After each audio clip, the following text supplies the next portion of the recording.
Hello viewers, আশা করি সকলে ভালো আছেন। আজকে শীতকালীন সবজি পেঁয়াজকলি দিয়ে চিংড়ি মাছের একটি স্পাইসি মুখরোচক স্বাদের রেসিপি তৈরি করব। সম্পূর্ণ ঘরোয়া, রোজকার লাঞ্চ বা ডিনারে সহজেই বানাতে পারবেন। রুটি বা ভাত দিয়ে যেভাবে ইচ্ছে খাওয়া যাবে। হয়তো অনেকেই এই রান্নাটা ইতিমধ্যে বানিয়েছেন, কিন্তু যারা এখনও এইভাবে বানাননি একবার বানাবেন, অপূর্ব স্বাদ হয় আর খেতেও বেশ ভালো লাগে। নমস্কার, আমি মৌ, আপনারা দেখছেন মৌয়ের সাথে রান্নাবান্না। রেসিপিটি ভালো লাগলে একটি করে লাইক দিয়ে শেয়ার করে দেবেন। আমাদের চ্যানেলটি সাবস্ক্রাইব করে বেল নোটিফিকেশানটা অন রাখবেন, যাতে প্রতিদিন নিয়মিত রেসিপির নোটিফিকেশান সবার আগে আপনাদের কাছে পৌঁছে যায়। কড়াইতে সরষের তেল গরম করে নিয়েছি।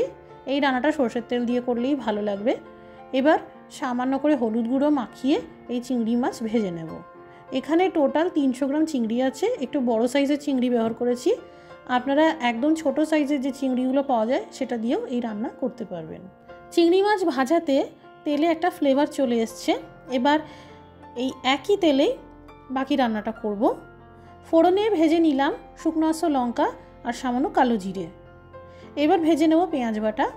একটা বড় সাইজের পেঁয়াজ বেটে নিয়েছি। পেঁয়াজ বাটা ভাজতেই দিয়ে দিলাম আদা রসুন লঙ্কার পেস্ট। 1 চামচ আদা, 1 চামচ রসুন আর 1 চামচ কাঁচা লঙ্কার পেস্ট ব্যবহার করা হয়েছে। ঝালটা যে যেমন খেতে পছন্দ করেন সেই বুঝে দেবেন। আবারও 2-3 মিনিট মতন ভেজে নিলাম। এবার ভেজে নেব টমেটো পিউরি, সেই সাথে সামান্য করে হলুদ গুঁড়ো, ঝাল লঙ্কার গুঁড়ো, যে যেমন ঝাল খান সেই বুঝে দেবেন, আর কাশ্মীরি লঙ্কার গুঁড়ো দিয়ে ভেজে নিলাম। কাশ্মীরি লঙ্কার গুঁড়ো দিলে কালারটা সুন্দর আসবে। ক্রমশ ভাজতে এবার আধা চা চামচ চিনি দিয়ে দিলাম। মশলা ভাজার পর দিয়ে দিলাম কেটে রাখা আলু।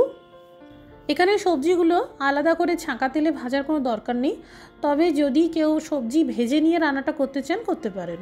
সামান্য করে জল দিয়ে ভাজতে থাকবো যাতে তলা থেকে পুড়ে না যায়।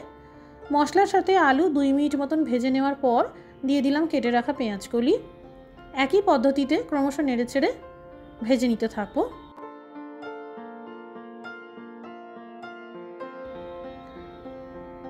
পেঁয়াজকলি ভাজতে দেখবেন একটু নরম হয়ে আসবে। এই পর্যায়ে স্বাদমতো লবণ দিয়ে দিলাম। আধা কাপ মতন জল দিয়ে দিলাম। ভালো করে মেশানো হয়ে গেলে কম আঁচে ঢেকে আন্দাজের মতন 3-4 মিনিট রান্না করে নেব। এতে পেঁয়াজকলির মধ্যে থাকা জলে সবজি ভাপে রান্না হবে আর স্বাদটাও বাড়বে। এবার ভাজা চিংড়ি মাছগুলো দিয়ে দিলাম। সেই সাথে আধা চা চামচ গরম মশলার গুঁড়ো ও 1 চামচ ভাজা মশলা দিয়ে দিলাম। ভালো করে সব কিছু মশলার সাথে মিশিয়ে নিলাম। এবার কম আঁচে ঢেকে 3-4 মিনিট মতন রান্না করব।